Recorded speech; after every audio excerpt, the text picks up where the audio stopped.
Olha, depois, quando eu resolvi, né, mudar para aqui, para os Estados Unidos mesmo, largar a zootecnia, que não ia... Eu estava praticamente me formando em zootecnia pelo negócio do meu pai, pelo negócio da família. E então eu tive que tomar uma decisão aí, e um tio meu me ajudou, me encorajou a estudar enfermagem aqui nos Estados Unidos. Ah, que legal. Então eu fui para a universidade, muitas das matérias que eu tinha no Brasil consegui transferir, Que bacana, porque olha só. na área de medicina também, na área. E aí eu consegui me formar em enfermeira aqui nos Estados Unidos. A N, tipo, que Registered legal, nurse. que legal, Me parabéns. formei e trabalhei... Aqui na Flórida? Não, na Pensilvânia. A gente faz 1 ano e 6 meses, 8 meses que mudamos aqui para a tem um Flórida. pouquinho aqui. Então a gente estava na Pensilvânia. O tempo todo. A gente se casou em New Jersey, moramos os 3 primeiros anos ali em New Jersey. E eu me formei em New Jersey, mas o meu primeiro trabalho como enfermeira já foi na Pensilvânia, que foi na época que a gente se mudou aí. Caramba, e você continua no banco? Nós nos mudamos para a Pensilvânia porque nessa época eu fui transferido. Os bancos nessa época começaram a mudar depois do 11 de setembro. E eu acabava de abrir Manhattan para... e nessa época já havia mudado, já não era First Union, era Wachovia. O Fortune é Wachovia? Que agora é o sabia. Wells Fargo. Que é o Wells Fargo. Que é o Wells Fargo. So, Wachovia comprou First Union e abrimos as sucursales em Manhattan. Eu abri o departamento de investimento deles e a parte de empréstimos em Manhattan. Aí Manhattan foi muito bem e na época estava Pensilvânia, que é um estado mais grande que New Jersey e Nova York. Foi uma oportunidade para a gente ir a trabalhar em Pensilvânia e a gente foi relocado para a Pensilvânia. E ficaram lá até o ano passado, até 2 anos atrás 2020. praticamente. Yeah. E sendo enfermeira, por que tu não seguiu esse negócio? É um trampo interessante. Eu trabalhei muitos anos na parte de maternidade, né? Labor and Delivery. Você fez Labor and Delivery, Fiz que Labor and legal. Então, quando nós tivemos os gêmeos, eu desisti de trabalhar, na verdade. Porque aqui, você sabe, não é fácil. Trabalhar pra fora, porque em casa você trabalha igual. Exato. Então, eu aí parei na função de trabalhar para fora e quis me dedicar à família. Quis me dedicar a cuidar dos meus filhos e, né, da família e da casa. E com o passar do tempo, em vez de voltar para a enfermagem, eu tenho uma paixão muito grande, mas eu quis ajudar o negócio do meu marido. Que você começou um negócio? Ele Você saiu do banco? Eu saí do banco Em em 2008, 2008. quando a crise bancária, eu estava na Pensilvânia. Nossa, foi uma época boa pra mim, sabia? Porque tava todo mundo perdendo casa. Também estavam dando dinheiro pra qualquer um. Você tava respirando, tá aqui, ó. Isso. Nós chamávamos os ninja loans. Não necessitava trabalho, não tinha nada. Só um pulso e você recebia um empréstimo. E nessa época eu acabava de montar toda a estrutura da Pensilvânia. E a gente decidiu que... eu recebi uma ligação que meus dias estavam marcados lá, porque eu era um dos empregados mais bem pagos da Pensilvânia e a crise financeira estava apertando. Você ia ser o próximo da fila. Aí eu já vinha percebendo que isso ia acontecer. A crise de 2008 a gente vinha percebendo desde 2006, 2007, já sabia que ia uma bolha que podia explodir em qualquer momento. Mas eles foram muito legais, a gente teve várias conversas e, em realidade, nessa época, os bancos estavam trocando de empregado muito. Chase, Morgan Stanley e Bank of America, Wells Fargo, enfim. Nós decidimos, eu e Inês, que não era a época para continuar nos bancos, porque eu não via um futuro para os bancos. Eles queriam números que não iam a ser viáveis e a gente decidiu separar do banco. E daí, como você, nessa época, eu estava, bem antes de 2008, a gente começou a perceber que os mortgages que estavam sendo feitos iam a quedar depreciente, né? Depreciente que você fala, né?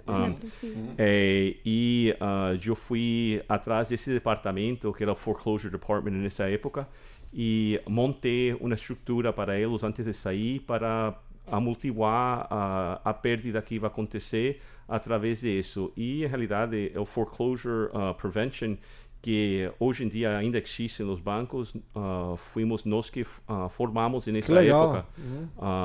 E, através disso, tínhamos muito conhecimento de como estavam os bancos e, realmente, um banco não quer retomar sua propriedade, certo? Como os bancos funcionam aqui, não é interessante. Sim, é engraçado. É legal você falar isso, porque as pessoas acham que o banco quer tomar de você. O banco não está no negócio de imóveis. Não está. E, em realidade, eles perdem fundos federais se eles retomam essas propriedades, entendeu? Existe um dilema aí interessante, porque muitas pessoas pensam que os bancos querem retomar, eles querem soluções, eles querem resolver. E daí Obama lançou esse programa que era de Mortgage Prevention Programs. E daí nós teníamos vários contatos, tanto na época Wells Fargo, Bank of America, Chase, e decidimos abrir uma empresa que se dedicava mais a imóveis. E desde aí começou nosso negócio de imóveis. Começamos a comprar, renovar, revender. E nessa época ajudávamos muito as pessoas a ficar nos imóveis. A gente conseguia negociar com os bancos e restabelecer uma situação para o cliente, porque eles tinham 1 ano, 2 anos, 3 anos de não estar pagando o imóvel. Aí eu sabia os números dos bancos e sabia como os bancos funcionavam, e a gente conseguiu ajudar muita gente a permanecer em suas casas, entendeu? Porque o banco, como eu falei inicialmente, está procurando uma solução. Ele não quer retomar sua propriedade, mas ele precisa saber que você tem um plano para repagar essa propriedade. E como nós teníamos um bom entendimento das cifras dos bancos, onde eles começam a perder dinheiro, qual é o ponto de equilíbrio, quais são os pontos que eles precisam demonstrar a seus inversionistas, a gente conseguiu entender essa parte e realmente fazer ofertas que faziam sentido para os proprietários da casa e o banco. E desde aí nós temos um conceito que é um win-win. Todo mundo tem que ganhar uma boa negociação, certo? Tanto o proprietário como o banco. E se todo mundo dá um pouquinho, ficava uma solução legal. E foi uma época muito bom e muito... Foi boa e triste ao mesmo tempo. Sim. Foi boa para uns, quem tem dinheiro ganhou fez muito dinheiro, e quem já estava ferrado também perdeu muito. Mas o Obama teve um programa que ajudou, que tipo, as pessoas praticamente entregavam os imóveis e não ficavam nem com crédito sujo, alguma coisa assim na época, não teve? Na época, o que eram 3 formatos desse programa, certo? Um era você reestruturar seu empréstamo e você permanecer no empréstamo. Outro era um formato para você sair do imóvel, você conseguia de novo negociar quanto tempo você ia permanecer na propriedade para você não destroçar a propriedade, certo? Muitas vezes eu vi já propriedades que o cara... Destruída porque o cara ficava com raiva do banco, quebrava porta, janela, enfim, destruía as propriedades antes de sair. Mas sim, a seu ponto, se você conseguia negociar com o banco diretamente, o banco ia perdonar sua dívida, não colocava só que você tinha que entregar a propriedade em certas condições, enfim. E daí, em realidade, foi onde surgiu o nosso negócio. Nós, uma época, comprávamos, porque existia um problema, certo? Que era que o banco não podia, vamos dizer que você estivesse na casa atualmente, era sua casa, o banco não podia vender essa casa para você para um valor mais baixo, mas podia vender para mim como uma pessoa de fora, certo? Aí, em muitos casos, a gente comprava as casas e colocava você dentro da sua própria casa e ajudava você com um financiamento novo e você continuava na propriedade, entendeu? Que legal! Realmente foi uma época que ajudamos a muita gente nesses términos, porque você sabe, se qualquer pessoa que estuvo aqui nessa época, o número de foreclosure foi muito triste, muito triste. Só que, desafortunadamente, esse não foi um programa que foi divulgado corretamente. Nem muitas pessoas entenderam como realmente esse programa funcionava e pensavam que era só devolver a casa, mas não, em realidade os bancos estavam querendo que as pessoas ficassem, e se você montava uma estratégia, ou eu perdi o meu trabalho, ou eu não tinha suficiente, porque o que foi o que aconteceu? Os empréstimos, você comprava uma casa por 400 e a casa só valia 300, entendeu? Era assim mesmo, né? Era assim mesmo. Então, você não queria pagar esse empréstimo, porque você estava pagando uma causa que não valia. Muitas pessoas já estavam abandonando, já que virou uma bagunça, já todo mundo falou, também não posso mais, já estava um abandono já daí. Abandono. E muitas, você abandonava a casa, Inês abandonava a dela, e daqui a pouco essa deixava área... de pagar, né? Não nem abandonava, deixava de pagar. E chegava um ponto onde abandonava mesmo. As pessoas não sabiam que era o que era perder uma casa, entendeu? Eles pensavam que ia chegar alguém, fechar e todas essas coisas adentro e acabou-se, entendeu?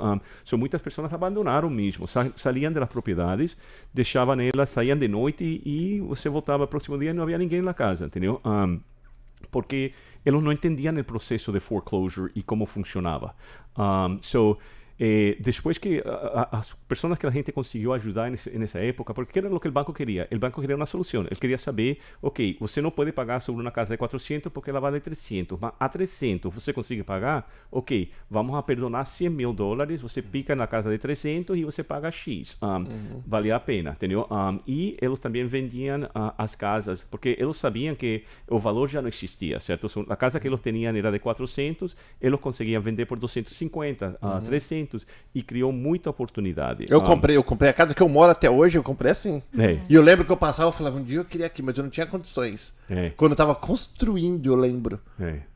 Aí, quando veio o foreclosure, eu falei, é a hora do momento. É agora. E muitas pessoas falam, porque hoje em dia, disse que o mercado imobiliário também está sentindo alguma pressão. Qual que é a tua opinião a respeito disso? Olha, ele está recebendo pressão para combater com a inflação, certo? Os juros estão subindo para combater com a inflação, só que, em minha opinião, estão subindo muito rápido. Eles podiam fazer alguma coisa mais gradual, que ia ter o mesmo impacto que está tendo, só que ao eles subirem muito rápido, ele está estancando um pouco as vendas de imóveis, certo? Porque eles duplicaram o juro, quase, certo? Em juros só, você está duplicando o que você ia comprar 6 meses atrás. Só que existem mercados aqui, vamos falar aqui de Orlando, certo? Onde isso não está afetando muito. Nas últimas 40 casas que a gente vendeu aqui em Orlando, a maioria não foram compradas com 3%, nem 5%. A maioria está sendo comprada com 20%, 30%, 40%. Muitas pessoas estão vindo do norte de Califórnia, comprando aqui, vendem um outro imóvel e entra. Para essas pessoas, um aumento de juro de 3%, 4% duplicado não faz nenhuma diferença, certo? Num pago mensual, $200, $300 não faz diferença. Agora, existem alguns lugares nos Estados Unidos onde faz uma diferença muito grande, entendeu? Se você tem um pagamento mensual de $500, $600 e aumenta a 800, você vai sentir. Para muitas famílias vai sentir, é verdade. Então, entre quando você tem um pagamento que é um pouco mais alto, vamos dizer, um pagamento de $4.000 por mês, 4.500 não faz diferença, entendeu? Os 500 você não sente igual a lo que você sente uma diferença de 600 a 800 ou a $900, entendeu? Porque faz uma parte muito mais grande de seu planificamento mensual.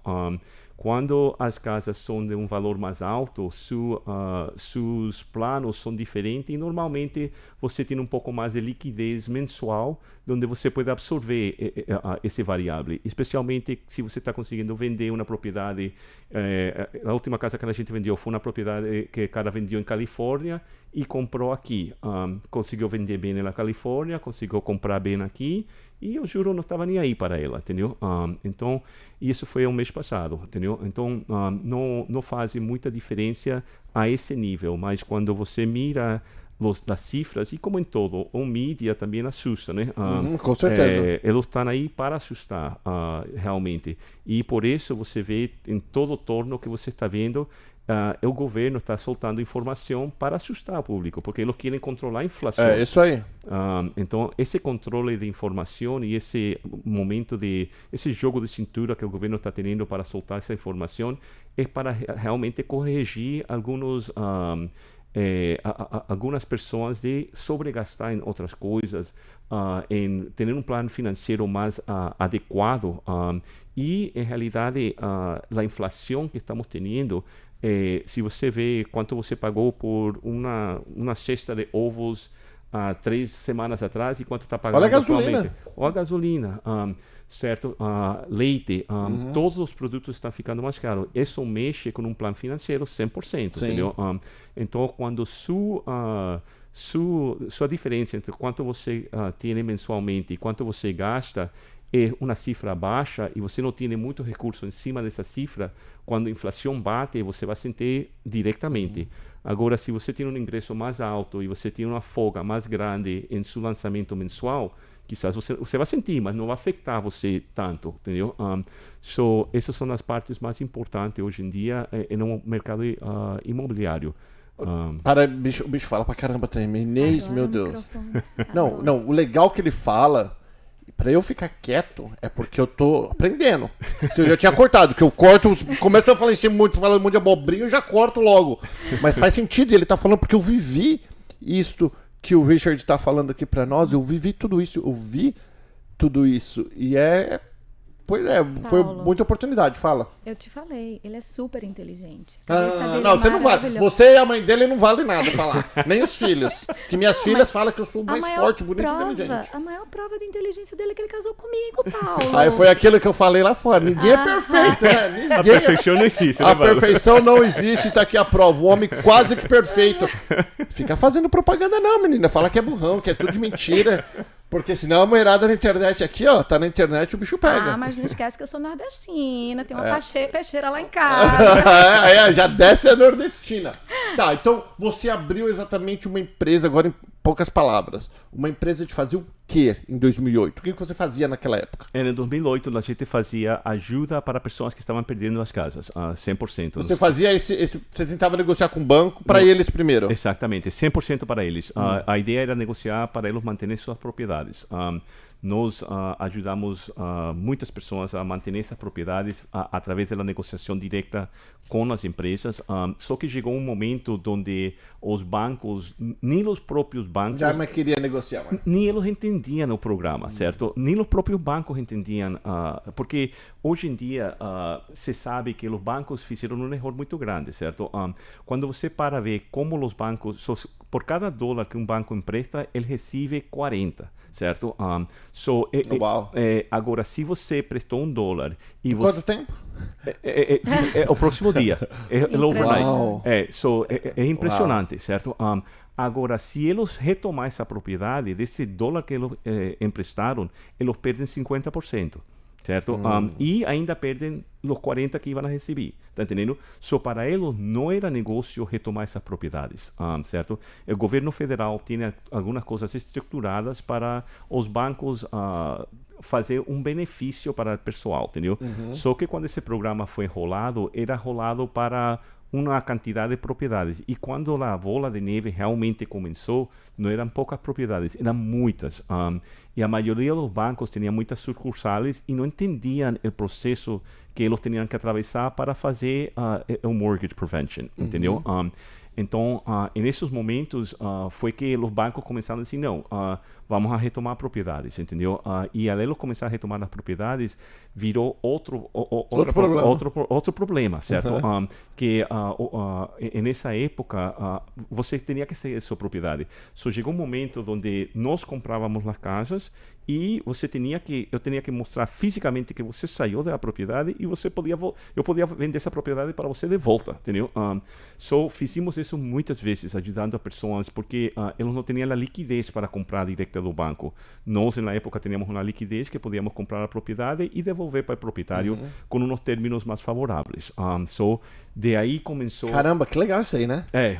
Foi uma época que realmente nós ajudamos a muitas pessoas, entendeu? Óbvio, não conseguimos chegar a todo mundo, mas conseguimos chegar a muitas pessoas na época que ajudamos pessoas perdendo as casas, realmente desesperados. Foi na época que a prefeita lá da cidade onde a gente morava, na Pensilvânia, entrou em contato com ele, queria colocar ele na política.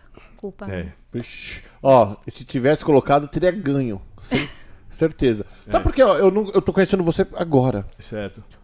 E eu já tenho uma admiração só pelo teu jeito. Você é o tipo de cara... Sabe por quê? Porque eu me identifiquei com você. Eu estou observando, me identifiquei. Você é o tipo de cara que fala assim, eu vou fazer isso, você vai e faz. Isso. Não tem quem para. Ele vai aprender, como que é é pra fazer bem feito, vai fazer isso. Isso. Vai e faz, não tem muito ficar colocando dificuldade, obstáculo. Não. Tem que ser feito, vai lá e pum. Procurar a solução do problema e ir atrás. E atrás. Por que vocês resolveram vir pra Flórida? Bom, depois da Pensilvânia, ficou lá fazendo isso até hoje? Como que é? Não, daí a gente, depois dessa crise imobiliária que houve, né, a gente, daí começamos a comprar propriedades mesmas. Para vocês, para investimento. Nós. Teve um momento que nós estávamos comprando para aluguel, hold and rent, e depois de aí esse mercado se aqueceu demais e nós outros começamos a fazer flips diretos. Que foi uma modinha que teve também, foi quando? 2012, 2013. E começou a aparecer por causa da televisão, alguns meninos, né? E começou a virar moda. Só que os flips, se você não entende também de economia um pouco, você pode se perjudicar um pouco, entendeu? Ou então, muito, né? Ou muito.